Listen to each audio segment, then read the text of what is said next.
Vodstvo TVM-a je ob tem, da je zaposlenim danes izplačalo januarske plače, zagotovilo, da naj bi v kratkem izplačali tudi februarske plače in lanski regres. Tako da smo napravili en bistven premik, pozitiven premik in da bo zdaj v tem podjetju situacija bistveno bolj normalna, kot je bila do zdaj. Ampak te obljube smo slišali zdaj že večkrat, zakaj jim tokrat spet verjamete? Verjamemo, ker imamo zagotovila od direktorja in od ostalih ljudi iz predstavnikov lastnikov. Podobna zagotovila so sicer delavci TVM-a slišali že večkrat. Kako to, da obljubam vodstva podjetja ponovno verjamejo? Ljudi je pomorilo to, tako da naslednje plače pa bomo se pogajali naslednji teden in zagotavljajo, da bojo do konca, mislim, vsaj do praznikov.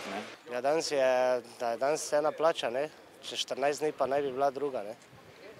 Ampak to ste že večkrat slišali, v bistvu takšne obljube, ne? In verjamete? Ne. Zaenkrat ne. Bomo videli, da še bomo malo potrpeli. Sredstva za januarske plače je sicer tokrat zagotovil večinski lastnik podjetje Viator in Vektor. Zaposleni pa naj bi z delom pričeli takoj po velikonočnih praznikih. Takrat bomo postopoma začeli zopet zaganjati naše procese. Tovarna vozil Maribor naročila generalno ima.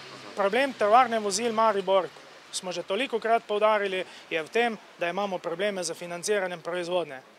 Avtobusi so namreč kompleksni produkti, tehnološko zelo zahtevni in kapitalsko intenzivni, pa še časovni ciklusi so dolgi. Kljub najnovejšemu dogovoru pa bodo v TVM ponovno odpuščali. Gre za manjšo skupino ljudi, za približno 15, kateri so bili nekoč zaposleni na liniji Magna, in pa gre tudi za v bistvu sodelavci, kateri so blizu upokojitvi, kjer gre za tako imenovane soft metode odpuščanja.